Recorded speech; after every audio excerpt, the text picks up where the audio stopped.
4절, 37절에서 42절 이렇게 두 부분을 읽도록 하겠습니다. 자, 먼저 1절에서 4절 읽고요. 이어서 37절에서 42절 읽습니다. 함께 읽겠습니다. 오순절이 되어서 그들은 모두 한 곳에 모여 있었다. 그때 갑자기 하늘에서 세찬 바람이 부는 듯한 소리가 나더니 그들이 앉아있는 온 집안을 가득 채웠다. 그리고 불길이 솟아오를 때에 혓바닥처럼 갈라지는 것 같은 혀들이 그들에게 나타나더니 각 사람 위에 내려앉았다. 그들은 모두 성령으로 충만하게 되어서 성령이 시키시는 대로 각각 방언으로 말하기 시작하였다. 사람들이 이 말을 듣고 마음이 찔려서 형제들이여 우리가 어떻게 하면 좋겠습니까? 하고 베드로와 다른 사도들에게 말하였다. 베드로가 대답하였다. 회개하십시오. 그리고 여러분 각 사람은 예수 그리스도의 이름으로 세례를 받고 죄 용서를 받으십시오. 그리하면 성령을 선물로 받을 것입니다. 이 약속은 여러분과 여러분의 자녀와 또 멀리 떨어져 있는 모든 사람, 곧 우리 주 하나님께서 부르시는 모든 사람에게 주신 것입니다. 베드로는 이 밖에도 많은 말로 증언하고 비뚤어진 세대에서 구원을 받으라고 그들에게 권하였다. 그의 말을 받아들인 사람들은 세례를 받았다. 이렇게 해서 그날의 신도의 수가 약 3,000명이나 늘어났다. 그들은 사도들의 가르침에 몰두하며 서로 사귀는 일과 빵을 떼는 일과 기도에 힘썼다. 아멘. 아멘. 네. 수요 성령 집회 오신 여러분들 환영하고 축복합니다. 이웃교회와 함께하는 성령 집회가 계속되는 중에 오늘은 일신교회와 담임 목사인 박수목 목사와 함께합니다. 좋습니까? 네, 박수 치려면 제대로 치시기 바랍니다. 감사합니다. 오늘 저녁 오후에 집에서 대화하던 중에 저희 집에 큰딸이 아빠 오늘은 강사 목사님이 누가 오세요? 라고 물어보더라고요. 박수목 목사님이 오신다라고 얘기했어요. 오늘은 다른 목사님 안 오세요? 라는데 다른 목사님 오던 중에 오늘은 쉬어가는 순서로 제가 합니다 라고 하니까 큰딸이 노 이러더라고요. 어떤 의미가 있는지 잘 모르겠어요. 다른 목사님을 기대했는데 담임 목사님이 오니까 노 라고 했는데 오늘도 하나님께서 우리에게 말씀을 통해서 영적 깨달음을 주시고 깨달음의 귀한 시간이 될 줄로 믿습니다. 우리가 좀 회복돼야 되고 훈련돼야 될 게 아멘의 회복이에요. 저도 마찬가지고 제가 지난 주일부터 아멘을 좀 크게 하려고 노력합니다. 언제 했냐면 우리 이제 그 대표 기도자들이 기도하잖아요. 그때 우리 성도들이 아멘 소리가 너무 작아 소리가 느끼죠? 그래서 이제 오늘 여러분들에게도 이제 도전하는 거예요.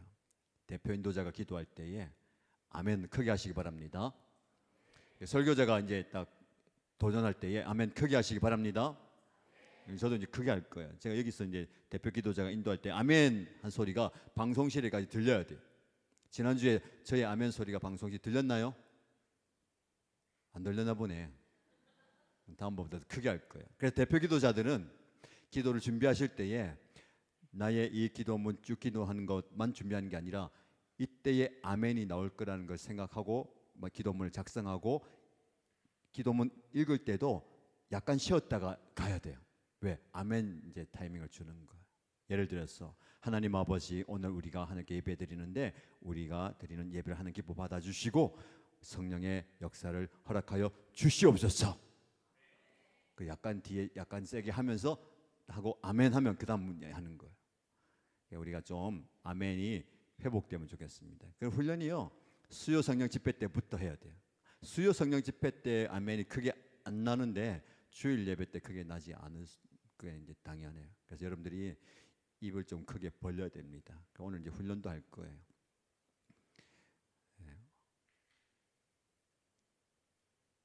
우리 교회만 있으면 잘 몰라요. 다른 교회 가보거나 다른 성도들하고 같이 예배 드려보면 우리가 아멘 소리가 작구나를 느낄 거예요. 한 번씩 그 목사님들이 성도님을 데려오잖아요. 아멘 소리 크게 하는 분들만 골라서 오는 거 아니고 오시는 분들이 이제 뭐 대부분이고 단데 들어보면 아멘 크게 해요. 소리 왔다 갔다 하는 이유가 뭡니까? 자, 그래서 여러분들이 의도적으로 아멘을 크게 하면서 말씀을 좀 깊이 받으시기를 축복합니다. 그래요. 이렇게 계속 해야 돼요. 끝날 때 되면 저도 잊어버리고 여러분도 잊어버려가지고 또 그냥 평소대로 돌아가요. 왜 이걸 하냐면 끊임없이 자극을 안 받고 생각을 안 하면요 원래 모습으로 돌아가요. 이게 신앙생활의 패턴이에요. 항상 긴장하고 정신을 차리고 있어야 되는 거예요. 오늘 성령 집회 오는 것도 그냥 온 게 아니고요. 오신 분들 이제 귀합니다. 4분단 분발하세요. 앉아 보니까 앉았는데 4분단이 이제 좀 적어요, 그렇죠? 다음부터 3분단이 앉아야지. 그렇게 하지 마시고. 그냥 온 게 아니고요.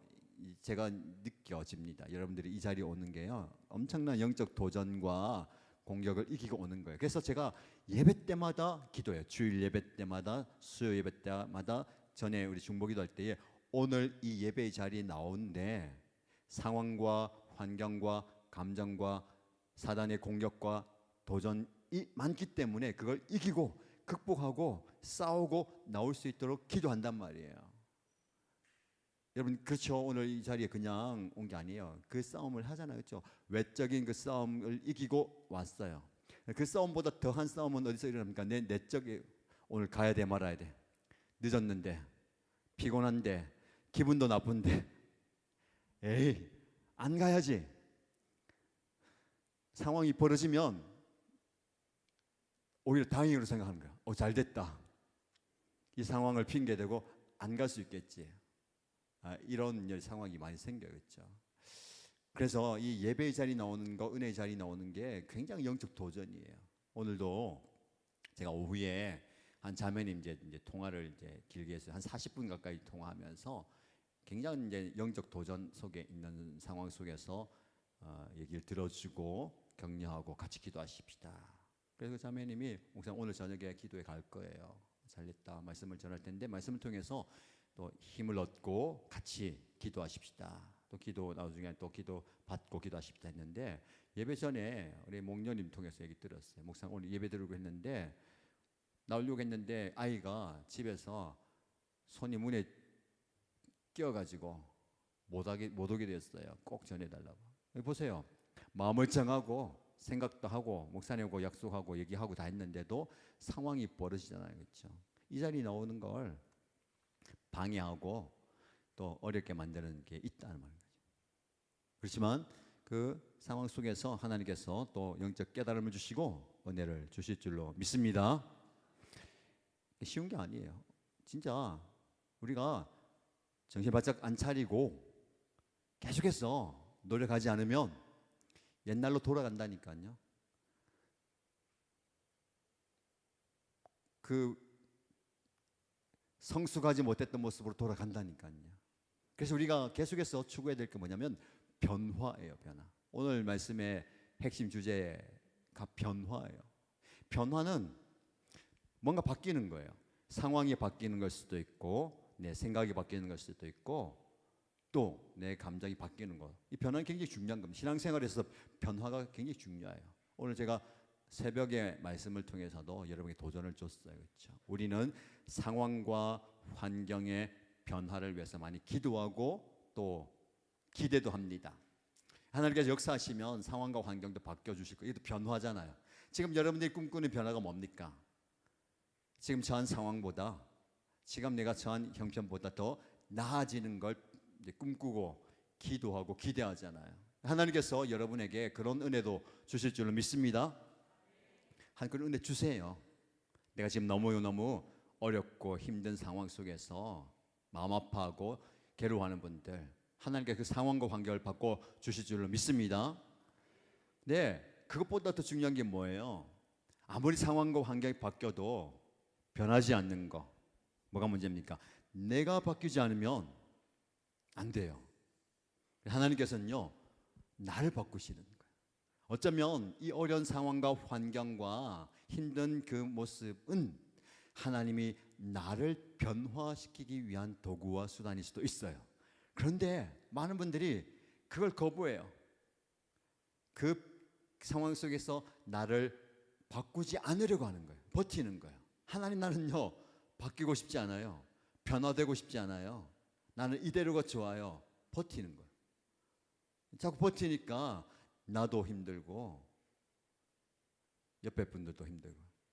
한번 생각해 보세요. 하나님께서 내 상황을 통해서 나의 생각을 바꾸고 변화시키려고 하는지, 나의 가치관을 바꾸고 변화시키려고 하는지, 나에게 굳어졌던 그 고집과 생각을 바꾸려고 하는지를 한번 돌아보시기 바랍니다. 그래서 변화하는 거 좋아요.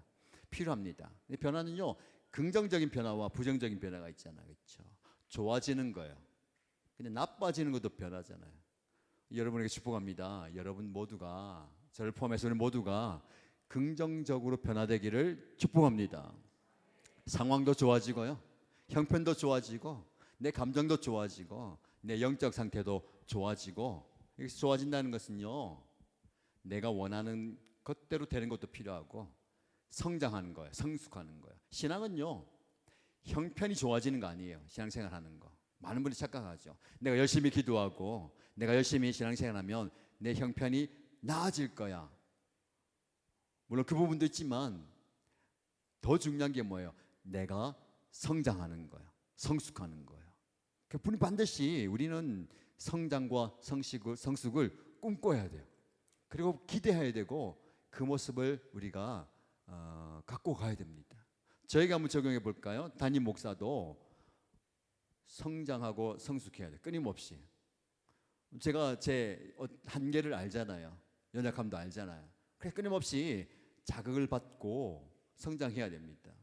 여러분들에게 좋은 또 모델이 되고 본이 되고 귀한 말씀을 또 선포하고 기도의 역량을 키워가기 위해서 성장하고 성숙해야 되잖아요. 제가 제 모습 보니까 두 가지 생각이 들어요. 참 많이 부족하다, 연약하다. 그죠? 엄청난 영성을 가진 목사님들도 많고 설교를 잘하는 목사님도 많고 리더십이 강력한 목사님도 많은데 거기 비하면 참 많이 부족해요. 한편으로는 그만큼 부족하다는 것은 가능성이 있다는 거예요. 성장할 가능성이 있다는 거예요. 맞습니까? 저를 위해서 많이 격려해 주시고 기도해 주시기 바랍니다. 끊임없이 제가요 그 성장할 수 있고 성숙할 수 있는 그 자리를 찾아가고 노력하려고 해요. 여러분도 마찬가지입니다. 여러분들 두 가지 생각하시면 돼요. 참 내가 많이 부족하구나, 연약하구나. 그걸 깨달아야 됩니다. 나는 괜찮아. 나는 이 정도면 됐어. 더 이상 뭐 필요 없어가 아니라 연약하다, 부족하다. 그 말씀은 무슨 말씀입니까? 성장하고 성숙할 가능성이 있다는 거예요. 그 가능성 속에 하나님이, 성령님이 역사하시면 여러분들이 엄청나게 성장하고 성숙하게 될 줄로 믿습니다. 여러분 축복해요. 우리 모두가 함께, 저와 여러분들 모두가 함께 계속해서 성장하고 성숙한 그런 변화를 기대하시고요. 또 그 기대하는 것 이상으로 변화가 일어나게 되기를 축복합니다. 근데 감사한 것은요, 우리 성도님들이 많이 변화되고 있는 것 같아요. 긍정적인 변화. 뒤로 뒷걸음질 하는 분들은 거의 없는 것 같아요. 자, 한번 보겠습니다. 뒷걸음질 하는 분들.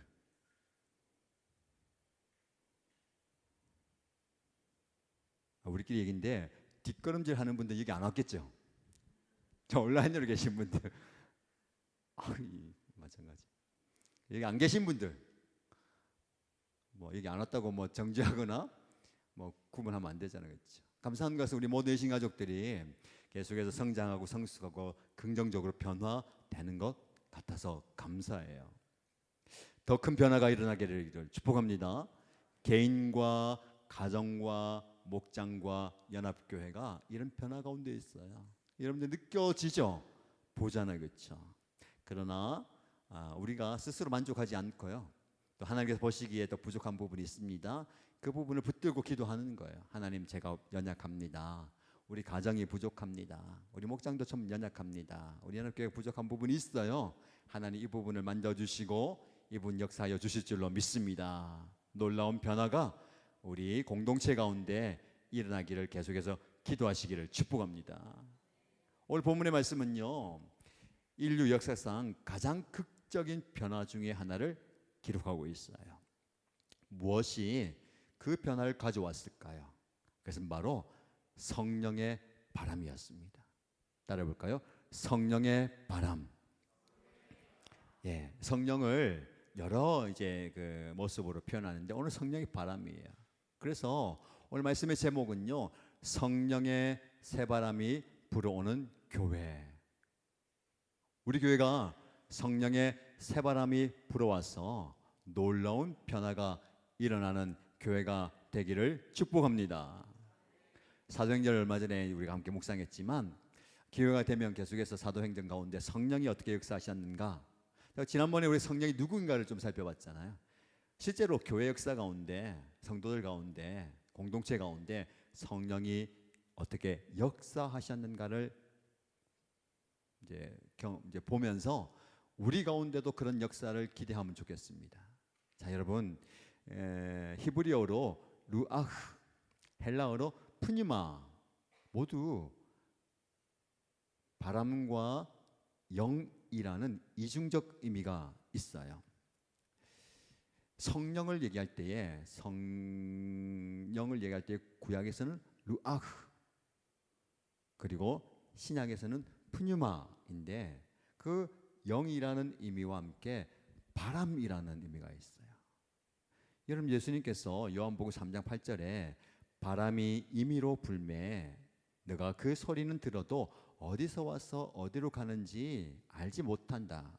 성령으로 난 사람도 다 그러하다라고 말씀하셨어요. 성령을 바람에 비유했거든요. 여러분, 바람은 눈에 보이지 않잖아요. 그러나 그 바람이 불면 현상이 나타나요. 나무가 흔들리고 우리 피부에 바람이 느껴져요. 근데 그 바람이 강력한 바람은 어떻습니까? 나무가 쓰러져요. 그렇죠? 그 바람을 성령으로 표현한 겁니다. 오늘 저는 여러분과 함께 성령의 새바람이 불어오는 교회, 그래서 그 교회 가운데 어떤 변화가 일어나는가, 초대교회가 어떻게 변화가 일어났는가, 그리고 무엇이 그런 변화를 일으켰는가를 5가지로 살펴보고자 합니다.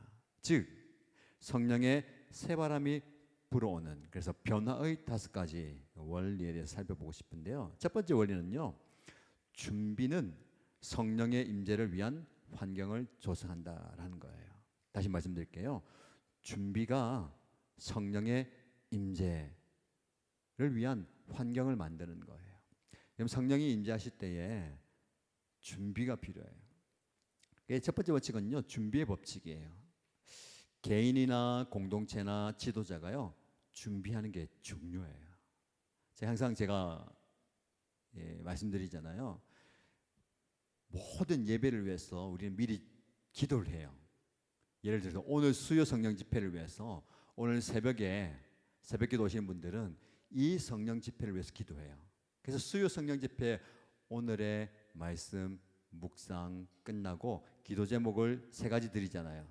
말씀에 근거해서 2가지 기도 제목 드리고 나머지 기도 제목 공동체 기도 제목 하는데, 수요일 새벽은 반드시 오늘 저녁에 수요 성령 집회가 은혜 가운데 진행될 수 있도록 성령께서 역사하시도록 기도해요. 기도로 준비하는 거거든요. 그리고 여러분들이 이 수요 성령 집회를 참여하기 위해서 준비하는 거, 여러 가지 준비가 있겠죠, 그렇죠? 그런 준비가 필요합니다. 주일 예배를 위해서 준비하는 거 필요해요. 우리가 준비하는 만큼 이제 은혜를 받게 되는 거거든요. 그래서 여러분, 항상 우리는 준비하는 훈련이 필요합니다. 자녀들에게도 그렇고 가정도 그렇고 공동체도 그렇고요. 준비하는 거예요. 목장 모임도 마찬가지고 준비하면서 은혜 받고 준비하면서 기도하잖아요, 그렇죠? 그러니까 준비가 그냥 말 그대로 준비하는 게 아니고 그 시간을 기다리면서 함께 하는 거예요. 그래서 오늘 그 말씀에도 보면 성령께서 임하시는데 제자들이 어떤 준비를 했는가가 나와요. 그들 준비 과정을 한번 볼까요? 첫 번째, 무엇을 준비했냐면요, 집중된 장소를 준비했어요. 그들은 이제 1절 말씀 이제 보세요. 사도행전 2장 1절 말씀. 오순절이 되어서 그들은 모두 한 곳에 모여 있었다. 모두 한 곳에 모여 있었다. 집중된 장소를 말하는 거예요. 함께 모이는 장소가 있었다는 거예요. 여러분, 분열과 흩어짐, 나님, 분리는요, 성령의 역사가 아니거든요. 하나 되어서 한 몸이 되어서 함께 할 때에 성령께서 임하십니다. 성령은요, 연합된 곳에 임하는 거예요. 그래서 오늘 이 밤에 우리가 함께 한 곳에 모였잖아요. 성령께서 역사하실 줄로 믿습니다. 이게 준비예요. 함께 모이는 거예요. 가정도 가족 목장으로 함께 모이고 함께 기도하기 위해서 모여요. 그만큼 그게 어렵고 힘들다는 거예요. 모이는 것에 힘써야 돼요. 모인 때, 모인 그 장소. 두 번째는요, 집중된 목적. 그냥 모이는 게 아니고 왜 모이죠? 기도하기 위해서 모여요. 분명한 목적을 가지고 모여요. 자, 사도행전 1장 14절 말씀 보시면, 자, 여러분 성경 한번 보세요. 사도행전 1장 14절 같이 읽을까요? 이들은 모두 여자들과 예수의 어머니 마리아와 예수의 동생들과 함께 한 마음으로 기도에 힘썼다. 아멘. 성경책 안 가져왔습니까? PPT 자꾸 띄워주니까 습관이 안 돼가지고 성경책 들고 펴세요. 우리 너무 화면에 익숙해져가지고 제가 성경을 일부터 안 띄워요. 성경책 찾아서 보라고. 자, 무슨 말씀입니까? 그들이 한 마음으로 기도에 힘썼다. 분명한 목적을 가지고 모였어요. 오늘 밤에도 여러분들이 오신 이유가 뭐냐면 기도하기 위해서 왔어요. 기도하기 위해서 왔잖아요. 기도. 우리가 힘써 찬양했잖아요. 할 수 있다 하신 이는 찬양 한번 해야 됩니까? 시간 관계에서 안 하겠어요. 그래서 마지막에 보면 기도만이 능력이라 하시니. 우리 기도하러 모였잖아요. 그렇죠? 제가 오늘 찬양하는데 웃은 이유가 뭐냐면요, 오직 기도만이 능력이다. 근데 제가 어떻게 들냐면 기도 많이 하러, 기도 많이 이렇게 들리는 거예요. 이렇게 불렀어요. 제가 그럼 웃었어요. 기도 많이 하라. 기도 많이 하라. 기도 많이 하라는 거예요. 기도는요, 많이 해야 돼요. 많이 기도하러 모였어요. 그렇죠? 우리 오늘 밤에 기도하러 모인 거예요. 그럼 기도해야 됩니다. 기도 많이 하고 갔어요. 이왕 왔는데 내일 새벽기도 안 와도 좋으니까 기도 많이 하세요. 저 혼자 해도 괜찮아요. 또 얘기할까요? 오늘 일찍 가는 분 중에 내일 새벽기도 안 오면서 일찍 가는 분들도 있어요. 집에 가서 일찍 안 자면서 일찍 가는 분도 있어요. 기도 많이 하시기 바랍니다. 그렇죠? 기도 많이 하는 게 좋잖아요. 그렇죠? 기도하러 오셨으니까 기도 많이 해야 되는 거죠. 목적이에요. 세 번째, 집중된 인내가 있어요. 그래서요, 열흘 동안 기다렸어요. 성령이 첫날이 임하는 게 아니고 둘째 날이 임하는 게 아니고 열흘 지나고 임하는 거예요. 이게 이제 역사인 거죠. 언제 임할지 몰라요. 우리는 하루 이틀 3일하고 안 되나 보다 지치잖아요. 그렇죠? 포기하잖아요. 그렇죠? 인내는 성공의 필수 요소잖아요. 그렇죠? 성급함이 종종 하나님의 타이밍을 놓치게 만드는 거예요. 우리의 성급함이 있는지, 우리의 조급함 때문에 성령의 임재와 역사를 놓치지 말기를 주님의 이름으로 축복합니다. 우리는요, 빠른 결과를 원해요. 그러나 분명한 것은 하나님의 시계는 다르다라는 겁니다. 하나님은 우리가 준비될 때까지 기다리실 거예요. 왜 열흘을 주셨을까요? 열흘 동안 준비하라고.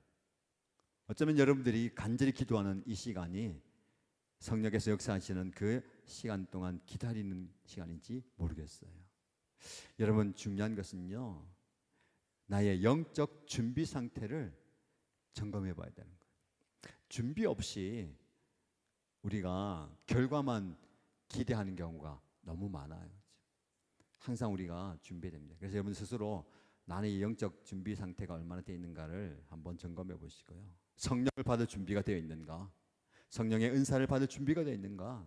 성령의 역사를 체험할 준비가 되어 있는가를 돌아보시길 바랍니다. 여기서 중요한 원리가요, 기도하는 거예요. 기도의 중요성이에요. 그래서 제가 여름 지나면서 기도 많이 했잖아요. 기도 많이 하고 싶어요. 저도 많이 할 뿐만 아니라 여러분들도 기도 많이 하고 싶어요. 그래서 제가 새벽 기도에 대한 새로운 패러다임을요, 성령께서 깨닫게 하셨어요. 우리 새벽 기도 몇 시 합니까? 5시 30분에 하잖아요. 5시 30분에 새벽 기도 시작해요. 물론 그 전에 저도 와서 하지만 공식적으로 5시 30분에 하는데 5시 30분에만 새벽 기도 한다고 지금 우리가 인식이 박혀 있어요. 그래서 눈을 떴는데 목사님 5시 35분이에요. 그럼 교회 와요, 안 와요? 안 오잖아요. 오면 끝났다 생각하니까.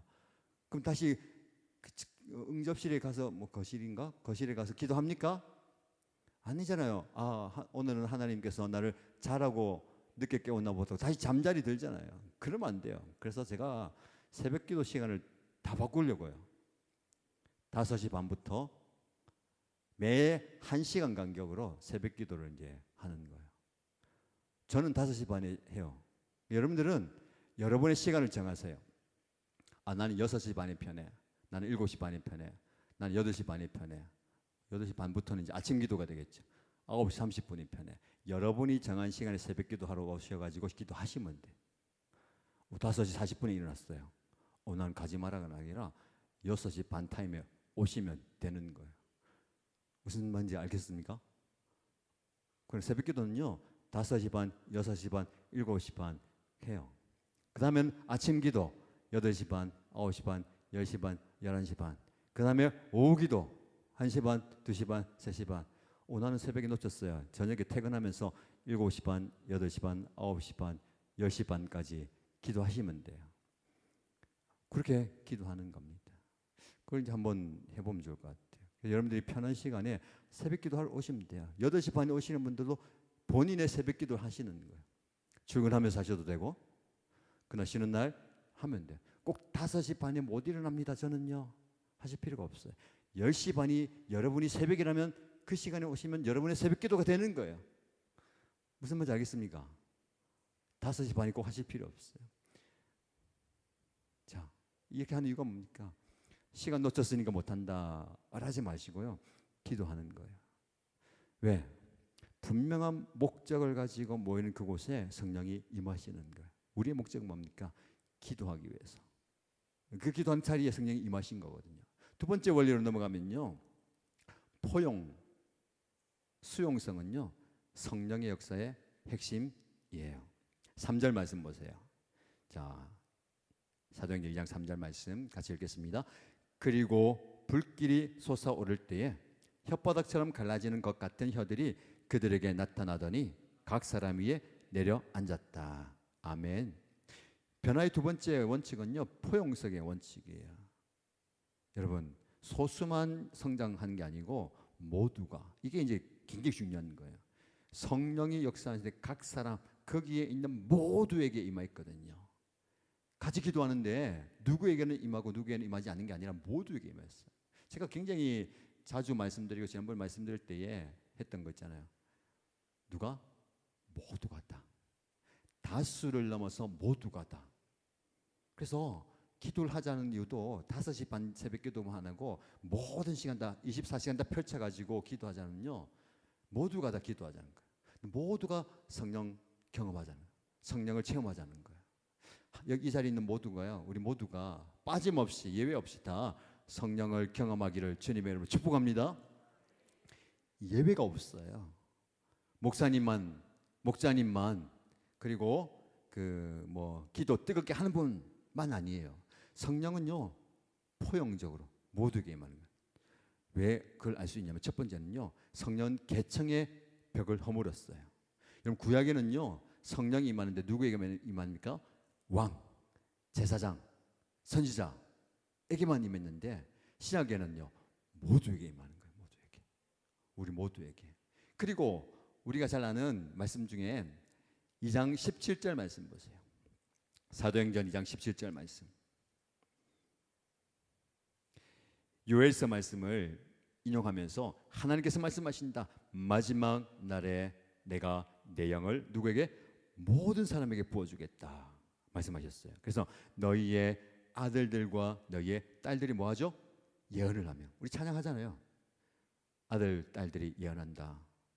여러분요, 남성과 여성, 이걸 일부러 쓴 이유가 있어요. 그 당시에는 남녀의 구분이 이제 심했잖아요, 그렇죠? 아들에게도 성령이 임하면 누구에게도? 딸에게도 임하는 거예요.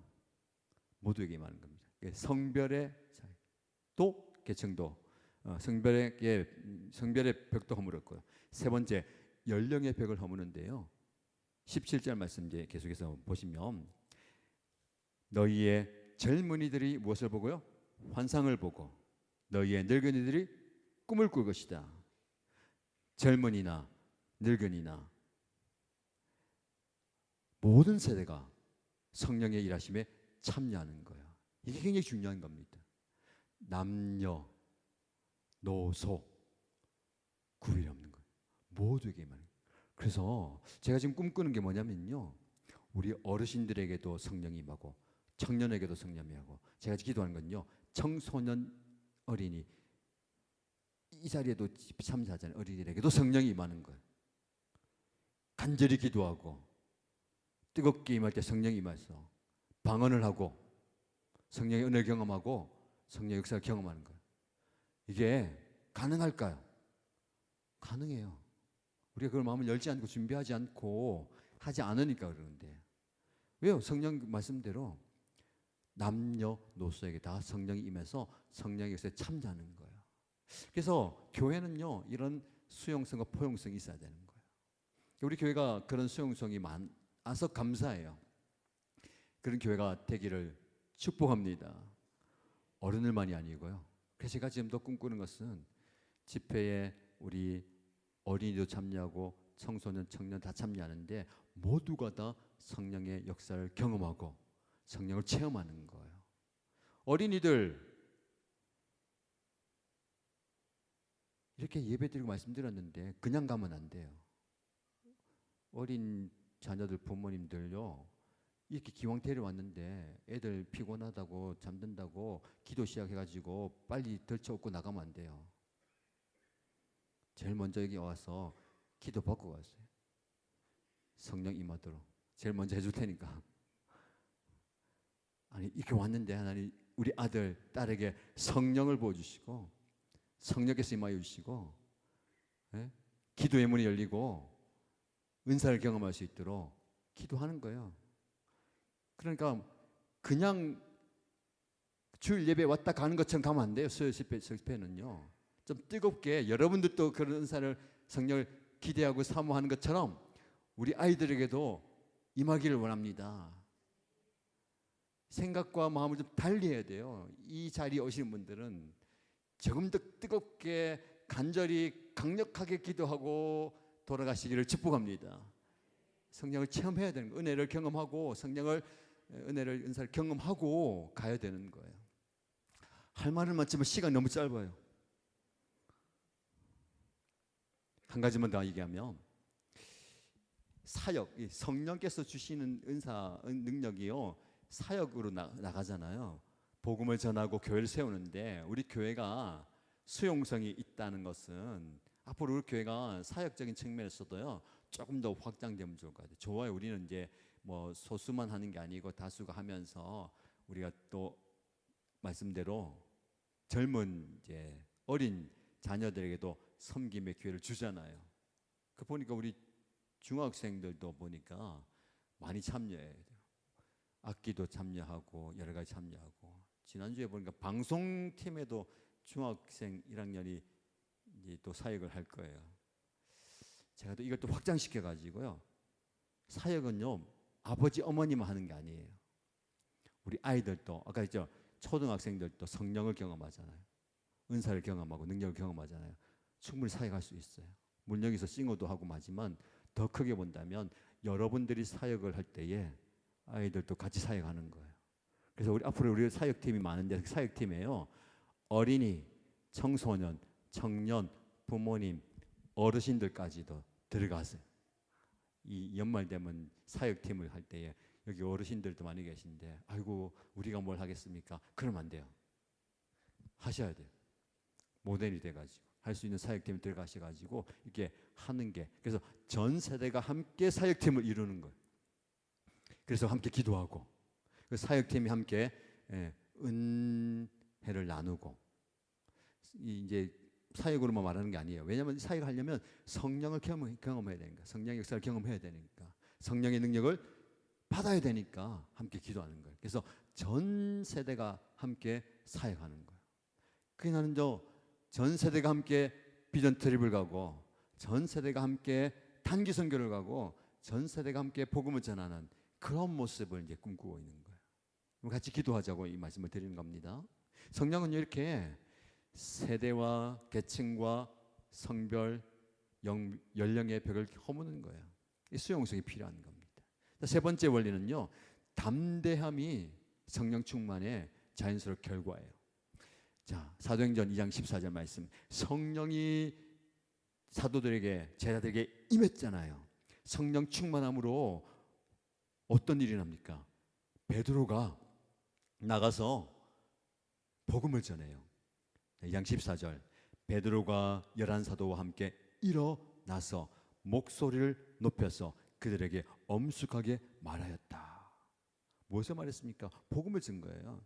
이런 변화의 세 번째 원칙은요, 원리는 용기, 담대함이에요. 성령이 임하면 담대함이 생기는 거예요. 자, 우리가 극복해야 될 게요, 두려움이에요. 베드로가 이런 담대함이 없었어요. 어떤 때는 용감했는데 어떤 때는 뒤로 물렀어요. 베드로의 실패가 무엇입니까? 예수님을 모른다고 3번이나 부인했잖아요. 왜 그랬어요? 두려움 때문에. 그 용감했던 베드로도 두려움이 있었어요. 잡혀갈까 봐, 죽을까 봐. 근데 그 두려움이 성령이 임하니까 바뀌어요. 용감하게, 오늘 말씀 보니까 위험 있게, 권위 있게, 엄숙하게 말씀을 선포하는 겁니다. 담대함의 원천은요, 자신감이 아니에요. 뭘까요? 성령의 충만함. 성령 충만하면 담대해지는 거예요. 성령 충만하면 용기가 생기는 거예요. 여러분요, 훈련이나 기술로 되는 게 아니고요, 하나님의 임재를 통해서 담대해지는 겁니다. 우리 자녀들에게도 마찬가지예요. 성령이 임하시면 우리 아이들도, 우리 자녀들도, 여러분들도 담대하게 변화될 줄로 믿습니다. 우리의 담대함이 필요해요. 우리의 두려움이 무엇입니까? 이 두려움을 극복해야 되는 거예요. 이 두려움이 있으면요, 성장하고 성숙하는 데 걸림이 되는 거예요. 평신도 세미나 가는 두 분 칭찬하고 축복합니다. 공개적으로 칭찬해야 돼요. 이 하나님의 은혜예요. 다녀와서 간증해야 돼요. 가서도 간증하세요. 여기 온 것도 은혜고 간 것도 은혜고 다가온 것도 은혜인데, 왜 이 말씀을 하냐면요, 평신도 세미나를 간다는 건요, 용기가 있어야 돼요. 담대함이 필요해요. 우리 모두에게 도전이 되는 겁니다. 여러분들이 왜 못 갑니까? 여기서 물어봐요. 안 가는 거예요? 못 가는 거예요? 제가 얘기했죠. 못 가는 거는 가려고 했는데 차가 사고가 났어요. 그래서 못 간 건 못 간 거예요. 안 간 건 뭐네요? 신청 안 하면 안 간 거예요. 맞죠? 안 간 거와 못 간 걸 잘 구별해야 돼요. 지금 안 가고 있는 거예요. 여러분들은 왜 안 갑니까? 두려워서. 상황과 환경과 여건이, 내가 아니 그 전에 또 들어가야 되나? 이 전제가 뭐예요? 다 가야 된다는 전제, 다 가야 된다는 전제. 내가 왜 가야 되지, 목사님? 나는 목자 목녀도 아니고 목자 목녀도 안 할 건데 왜 가야 됩니까? 왜 가야 됩니까? 노골적으로 얘기하면 우리 교회 다니니까 다 가야 되는 거예요. 큰일 났다. 알면 알았을 건데, 알면은 몰랐으니까 안 되는데 이제 와서야 그 얘기 하시면 어떻게 됩니까? 이렇게 얘기할 수도 있는데, 그렇죠? 그러나 여러분, 한 단계 더 나아가는 거예요, 그렇죠? 거기 뭐 평생을 얘기했지만 여러 가지 이유가, 여러 가지가 있겠죠. 왜 안 갑니까? 두려운 거예요. 내가 가면 이런 상황과 저런 상황과 이렇게 될 건데, 저렇게 될 건데, 이런 얘기는 두려움이 있어요, 그렇죠? 근데 하나님께 맡기는 게 필요합니다. 그렇죠? 하나님께서 맡기면 하나님께서 인도하실 거예요. 여러분, 담대함은요, 두려움이 없는 것이 아니고 두려움에도 불구하고 앞으로 나가는 거예요. 이게 담대함이에요. 두려움을 없애달라고 절대 없애지 않습니다. 가서도 걱정이 되고, 가서도 잘 하고 있나, 잘 되고 있나, 두고 간 가정과 아이들 걱정도 하고 있어요. 그러나 그게 아니고 담대함은요, 그럼에도 불구하고 앞으로 가는 거예요. 성령 충만하면 그런 담대함이 생기는 거예요. 여러분에게 그런 두려움을 극복할 수 있는 용기와 담대함이 생기기를 축복합니다. 두려운 영역에 도전해 보세요. 우리 항상 두려운 영역에 한 발 물렀어요. 그러면요, 도약하지 못해요. 항상 신앙생활 하는데, 기도하는데 그 두려운 영역에서 항상 이게 딱 막혀요. 내가 극복하지 못하는 그 두려운 영역이 항상 있잖아요. 그걸 한번 뚫고 나가야 되는 거예요. 그러면 괜찮구나, 할 수 있구나, 되는구나를 경험하는 거예요. 여러분 축복합니다. 여러분 이거 뚫고 나가면요, 안 될 것 같지만 하나님께서 다 되게 하시는, 오히려 놀랍게 역사하여 주실 줄로 믿습니다. 네 번째 원리는요, 회개예요. 회개는 진정한 변화의 시작입니다. 37절 말씀 보세요. 베드로가 담대하게 복음을 전파했잖아요. 그 말을 듣는 많은 사람들이 이 말을 듣고 마음이 찔렸어. 형제들이여 같이요, 우리가 어떻게 하면 좋겠습니까? 하고 베드로와 다른 사도들에게 말하였다. 여러분, 네 번째 원칙은요, 책임의 원칙이에요. 변화는 우리가 현실을 인식하고 그 현실에 대해서 내가 책임질 때 가능한 거예요. 회개가 책임지는 거야. 하나님, 내가 잘못했습니다. 이건 내가 실수했습니다. 실패했습니다. 거기에 대해서 내가 책임지겠습니다. 내가 여기서 돌이키겠습니다 하는 거예요. 회개 과정이 뭘까요? 첫 번째는 깨달음. 마음이 찔렸어 라고 얘기하고 있어요. 그렇죠?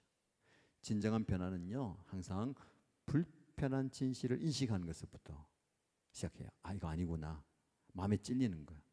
찔림이 있는데도 그 다음 단계로 안 가면 안 되죠. 그렇죠? 그 다음 단계가 뭡니까? 겸손히 질문하는 겁니다. 우리가 어떻게 하면 좋겠습니까? 이 질문이 항상 있어야 됩니다. 하나님, 제가 어떻게 할까요? 이 질문을 많이 해야 됩니다. 우리가 이 질문 많이 안 해요. 그렇죠? 왜 안 합니까? 내가 원하지 않는 답을 하나님이 하실까 봐 안 해요. 하나님 어떻게 할까요? 그러면 내가 원치 않는 답을 하나님이 주실까 봐 안 하는 거예요. 우리가 그 기도해야 됩니다. 하나님, 제가 어떻게 할까요? 무엇을 할까요? 오늘 이 밤에도 하나님께서 여러분에게 깨닫게 하실 때, 하나님, 그러면 제가 어떻게 할까요? 물어보시기 바랍니다. 그 다음에요, 구체적인 행동합니다. 베드로가 얘기합니다. 어떻게 할까요? 물어본 그 사람들에게 회개하십시오. 그리고 세례를 받고 죄 용서를 받으십시오. 행동을 하라는 거예요. 회개의 행동, 명확한 방향 전환을 얘기하는 겁니다. 그래서 여러분, 회개는요, 약함의 표시가 아니라 진정한 강함의 표시입니다. 내가 어떻게 할까요? 나는 잘못했습니다. 용서해 주세요로 끝난 게 아니라 그러면 어떻게 할까요에 대해서 말씀하실 때 그 행동을 하는 거예요. 그래야 우리가 변화가 있고 도약하고 성장하고 성숙하는 거예요. 여러분 깨달음이 있습니까? 하나님 말씀하실 때에 그 다음 단계로 나아가는 여러분 되시기를 축복합니다. 깨어진 관계가 있습니까? 그 다음 단계로 나아가시기 바랍니다. 하나님 어떻게 할까요? 라고 물어보세요. 그럼 말씀하실 거예요. 성령께서 깨닫게 하실 때에 그 깨달음에 반응하는 저와 여러분 되시기를 주님의 이름으로 축복합니다. 마지막 원리는 다섯 번째는요, 공동체는 지속적인 변화를 위한 환경을 제공하는 거예요. 여러분, 우리의 변화가야 공동체 안에서 계속해서 같이 이루어져요. 지속돼야 되는 거예요. 지속성의 원칙인데요, 우리가 이것이 부족합니다. 진정한 변화는요, 한 번으로 끝나는 게 아니에요. 그래서 공동체가 이 변화를 계속할 수 있도록 환경을 제공해 줘야 돼요. 그래서 담임 목사는 여러분들이 회개하고 성장하고 성숙하고 변화할 수 있도록 그 기회를 제공하는 책임이 있어요. 그게 은혜의 자리고 집회이고 또 말씀의 자리인 거예요. 계속해서 성장할 수 있도록 공동체가 그걸 제시하는 거예요. 그래서 초대교회에서 보면 42절 말씀. 그들은 사도들의 가르침에 몰두하며 서로 사귀는 일과 빵을 떼는 일과 기도에 힘썼다라고 말씀하고 있어요. 초대교회 공동체가 강력한 변화의 공동체가 된 이유가 여기 있어요. 네 가지 환경을 조성해 줬는데 첫째는 배움의 환경이에요. 자 보세요. 42절 말씀에 그들이 뭐 했습니까? 사도들의 가르침에 몰두했다라고 얘기하고 있어요. 지속적인 학습을 통해서 배우는 거예요. 그래서 여러분들이 배워야 돼요. 자극을 받아야 돼요. 생명의 삶 공부를 계속해서 주기적으로 하는 이유가 뭡니까? 그 공부를 통해서 배우는 거예요. 평신도 세미나를 가시라 하는 이유가 뭡니까? 거기 가서 자극을 받는 거예요. 배움에 몰두해야 되는 거예요. 배움을 찾아야 되는 거죠. 배움을 위해서 시간을 내야 되는 거예요. 두 번째, 서로 뭐 했죠? 사귀는 일, 관계의 환경이에요. 깊은 나눔과 참여를 말하는 겁니다. 그래서 고립되면 안 돼요. 고립은 성장을 방해하거든요. 그래서 목장 그리고 기도의 자리, 나눔의 자리에 나오셔야 되는 거예요. 힘들다고 어렵다고 혼자 고립되어 있으면 안 돼요. 그럴수록 더 목장 모임 가서 나눠야 되는 거예요. 그래서 서로 사귀는 거예요. 마음을 나누고 힘든 걸 나누고 어려움을 나누고 그게 성장하는 모습이에요. 자, 세 번째 교제의 환경 뭐였습니까? 빵을 떼는 일과 이게 뭘까요? 가족 공동체라는 거예요. 밥을 먹는 거예요. 예. 여러분 이게 마음이 힘든데 밥 같이 먹는 거 됩니까 안 됩니까? 밥맛도 없어요. 나 혼자 밥도 먹기 싫은데 누구랑 같이 밥을 먹어요. 그런데 교제하고 밥 먹는 자리에 나오자는 거지. 그게 가족이라는 거예요. 그 관계성과 정체성을 놓치면 안 돼요. 우리는 한 가족이다라는 거. 마지막으로 영적 환경이 굉장히 중요한데 뭐지요? 기도에 힘썼다. 지속적인 하나님과의 소통이 있었다는 거예요. 기도에 힘썼다. 사실은 기도로 시작해서 성령을 받았잖아요. 성령을 받고 복음을 전해가지고 교회가 형성되고 교회가 모였잖아요. 그때 또 마지막으로 뭡니까? 기도에 힘썼다. 기도로 시작해서 기도로 마무리돼요. 근데 이게 중요한 것은요. 개인의 변화는 공동체를 떼서 이야기할 수가 없어요. 그래서 여러분들이 변화되고 성장하고 도전받았어요. 근데 그 변화와 성장과 성숙이 공동체 안에서 더 잘 되도록 해야 되는 거죠. 자, 구체적인 이제 예를 들면 우리 청소년 청년들이 수련회 성경학교 비전 트립을 통해서 도전을 받았어요. 변화돼요. 근데 그걸 좋게 보잖아요. 근데 가만히 내버리면 안 돼요. 우리 다음 세대가 항상 얘기하더라고요. 목사님, 수련회 다니면 은혜 많이 받아요. 비전 트립 받으면 다녀오면 도전도 많이 받아요.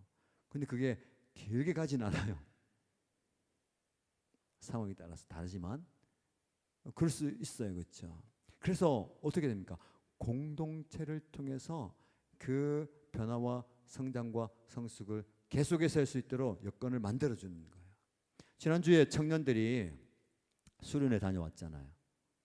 그리고 목장 모임을 하는데 모습 보니까 너무너무 또 진지하고 잘 나눠요. 요즘에 우리 교회 전체적인 목장 중에서 제일 활발하게 잘하는 데가 청년 목장이에요. 어떻게 잘 알아요? 홈페이지에 사진 올라오는 거 보면 알아요. 지금 목장 모임을 하는 건지 사진 안 찍는 건지 찍었는데 안 올리는 건지. 여름이라서 괜찮아요. 좀 쉬었다 가세요. 여름까지 막 이렇게 하면 안 되잖아요. 그렇죠? 좀 쉬었다가 9월부터 이제 열심히 하면 돼요. 그래서 이제 8월 마지막 주일에 목장 붕해를 해가지고 좀 열심히 하자 건데 이 청년들은요 지금 뭐 불이 붙어가지고 열심히 이제 하고 있어요. 근데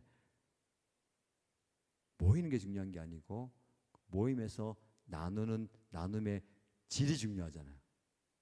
제가 간접적으로 듣고 또 이제 뭐 목장 일찍 보고 기도 제목 올라오는 거 보면은요 엄청나게 이제 성장하고 성숙하는 걸 볼 수가 있어요. 큐티도 매일 하고 오늘의 말씀 묵상 댓글도 달고 서로 또 격려하면서 그렇게 하는 모습 보면서 너무너무 감사한데 그게 혼자만이 아니고 공동체가 같이 가는 거예요. 그러니까 여러분들에게 좀 열망을 두는 이게 뭐냐면 여러분의 목장이 개인의 성장과 함께 가는 거예요. 그러니까 이분들이 성장하고 성숙할 때 그 목장을 통해서 함께 반영이 되고 또 같이 성장하는 거예요. 또 우리 연합교회 안에서도 이렇게 함께 가는 거예요. 수요 성령 집회가 좋은 게 그거 같아요. 주일날 이렇게 다루지 못하는 부분들이나 좀 깊이 얘기하는 부분들을 통해서 이렇게 격려할 수 있고 기도할 수 있는 거 굉장히 좋은 거예요. 여러분들이 이 시간을 통해서 좀 잘 회복하고요, 좀 잘 성숙하고 하면 좋겠습니다. 공동체가 굉장히 중요해요. 그래서 여러분들이 공동체를 맡고 있고 섬기고 있고 속해 있다라는 것이 큰 은혜입니다. 그래서 이 공동체가 더 활발하게 더 유기적으로 잘 하기 위해서 예비 목자를 세워가는 것이고 분가를 해가는 거예요. 지금 우리가 지금 성장하고 있거든요. 그래서 지금 우리가 준비하는 거예요. 뭘 준비합니까? 모든 목장들이 분가할 수 있도록 예비 목자를 세우는 거예요. 그리고 올해 안에 연말 안에 우리 목장이 분가되도록 기도하는 거예요. 지금 우리 목장이 너무너무 좋은데요 하는 분도 있잖아요. 분위기 너무 좋아요. 헤어지고 싶지 않아요. 너무 좋아요. 그런 분들이 이제 분가의 때가 온 거예요. 그렇죠? 목사님 분가를 하고 싶은데 예배 목자가 없어요. 같이 기도해야 되는 거예요. 누구와 또 세워질까? 누구를 또 섬길 수 있을까? 그리고 더 중요한 건 뭘까요? 이 공동체 안에 VIP가 생길 수 있도록. 그래서 성장하는 분위기를 만드는 게 굉장히 중요해요. 그래서 감사한 건 우리 교회가 그런 분위기가 된다라는 겁니다. 하려는 분위기, 또 극복하려는 분위기 굉장히 중요한 것 같아요. 그래서 여러분들 우리가 이 말씀을 이제 기억해 보십시다. 5가지 말씀드렸어요. 첫 번째 준비, 두 번째 포용, 세 번째 담대함, 네 번째 회개, 다섯 번째 공동체. 여러분 이것을 통해서 우리가 개인적으로 공동체적으로 성장하고 성숙하는 거예요. 그래서 변화를 기대하고 꿈꾸는 겁니다. 여러분들 지금은 각자에게 어떤 선택의 시간일 수 있어요. 에스겔 선지자가 마른 뼈 골짜기에서 놀라운 광경을 봅니다. 생기야 사방에서부터 와서 이 죽음을 당한 자에게 불어서 살아나게 하라. 이게 생기, 이게 바람이거든요. 루아흐, 영이에요. 성령이 임하면, 성령의 바람이 불면 죽어있던 마른 뼈가 살아나는 거예요. 여러분 각자에게 이런 생기, 바람, 성령이 임하게 되기를 축복합니다. 생기가 그들에게 들어가매 그들이 곧 살아나서 극히 큰 군대가 되었다라고 말씀하고 있어요. 죽어있는 영혼이 살아나는 거예요. 죽은 것 같았던 그 영혼이 살아나는 것이죠. 성령의 새바람이 이미 불고 있어요. 우리가 그 바람 안으로 들어가는 게 중요해요. 생기가 그들에게 들어가는 게. 우리 교회에 이 바람이 불어오기를 축복합니다. 이 바람이 여러분 심령 안에 들어가고요, 여러분 가정 안에 들어가고, 여러분의 목장 안에 들어가고, 우리 연합교회 곳곳에 들어가기를 축복합니다. 생기가 그들에게 들어가매 그들이 곧 살아나서 큰 군대가 되었다. 살아나는 기적이, 살아나는 역사가 일어나기를 주님의 이름으로 축복합니다.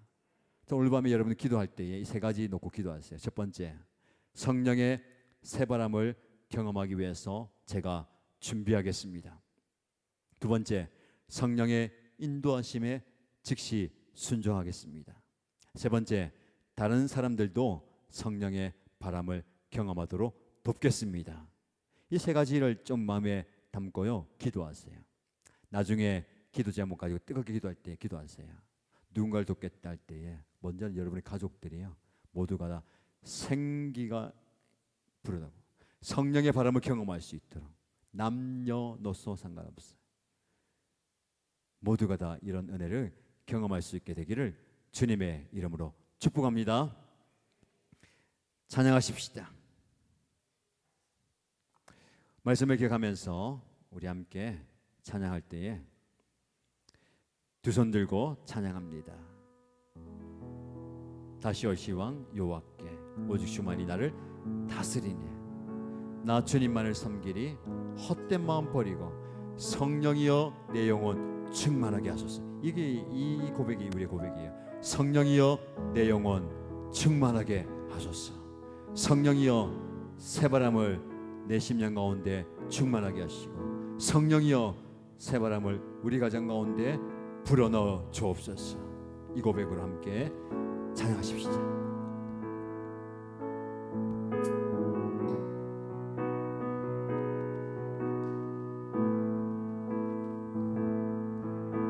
두 손 들고 찬양합니다. 두 손 들고 찬양합니다. 다시 오실 왕 여호와께 다시 오실 왕 여호와께 오직 주만이 나를 다스리네.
임하시되 바람 같은 성령이 임하여 주옵소서. 아멘. 생기야 불어라. 아멘. 생기가 들어오매 마른 뼈들이 살아난 것처럼 아멘. 내 심령 가운데 성령의 바람이 불어올 때에 아멘. 나를 살리는 생기가 되기 원합니다. 아멘. 주여 성령의 새바람을 나에게 허락하여 주옵소서. 아멘. 성령의 새바람을 우리 가정 가운데 부어 주옵소서. 아멘. 성령의 새바람을 우리 목장 가운데 부어 주옵소서. 아멘. 성령의 새바람을 우리 교회 가운데 불어 넣어 주옵소서. 아멘. 성령을 초청하면서 성령의 새바람을 구하면서 주여 3번 부르시고 간절히 기도합니다.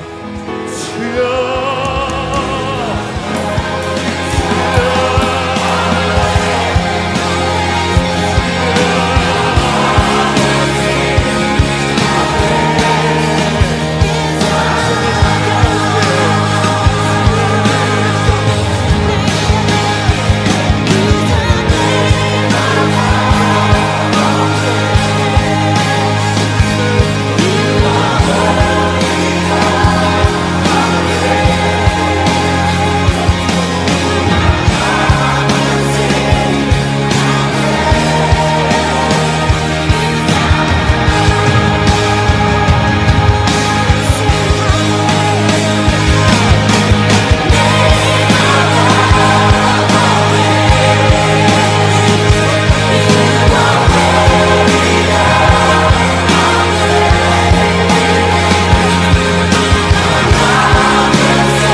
무엇입니까? 문제 해결도 필요하고 치유와 회복의 은혜도 필요하고 재정적인 또 나아짐도 필요합니다. 그러나 그 모든 것들 위에 성령의 능력이 필요한 것 같습니다. 감당할 수 있는 능력, 이겨낼 수 있는 능력, 참아낼 수 있는 능력, 담대히 도전할 수 있는 능력, 하늘로부터 와야 됩니다. 찬양할 때에 나는 믿네, 주의 능력으로 내 삶 새롭게 될 것입니다. 나는 믿습니다. 주님의 능력으로 담대히 나아갈 것입니다. 주님과 함께 싸워 승리할 것입니다. 날마다 믿음으로 주 예수 그리스도를 믿는 믿음으로 살아가겠습니다. 이 고백 드리십시다.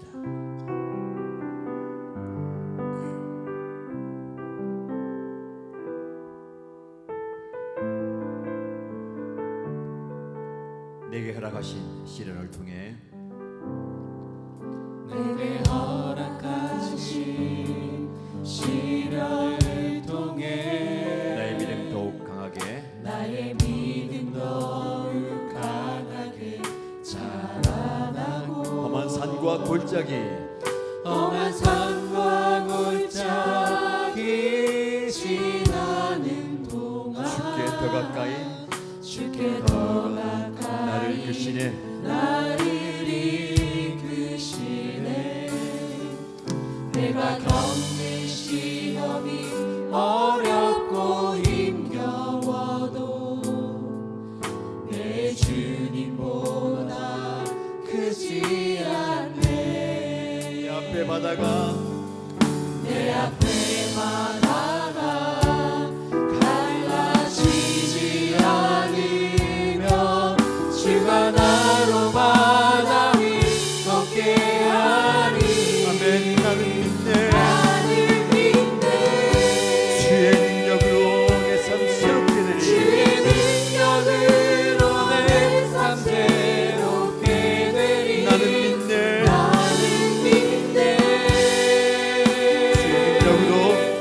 주의 능력으로 담대히 나가리라. 주와 함께 싸워 승리하리라. 날마다 믿음으로 나 살아가라. 다시 한번 고백합니다. 나는 믿네. 주의 능력으로 주의 능력으로 내 삶 새롭게 되리. 나는 믿네. 주의 능력으로 담대히 나가리라. 주와 함께 싸워 승리하리라. 날마다 믿음으로 나 살아가리. 우리의 믿음의 고백이 되기 원합니다. 난 주님과 함께 이 길을 걸어가겠습니다. 어떤 고난과 어려움과 힘듦이 있어도 능히 담대히 주님과 함께 싸워 이기겠습니다. 하나님 우리에게 승리를 주십니다. 지금 여러분이 싸우고 있는 그 영적 싸움은 무엇입니까? 그 싸움 앞에 담대히 서십시오.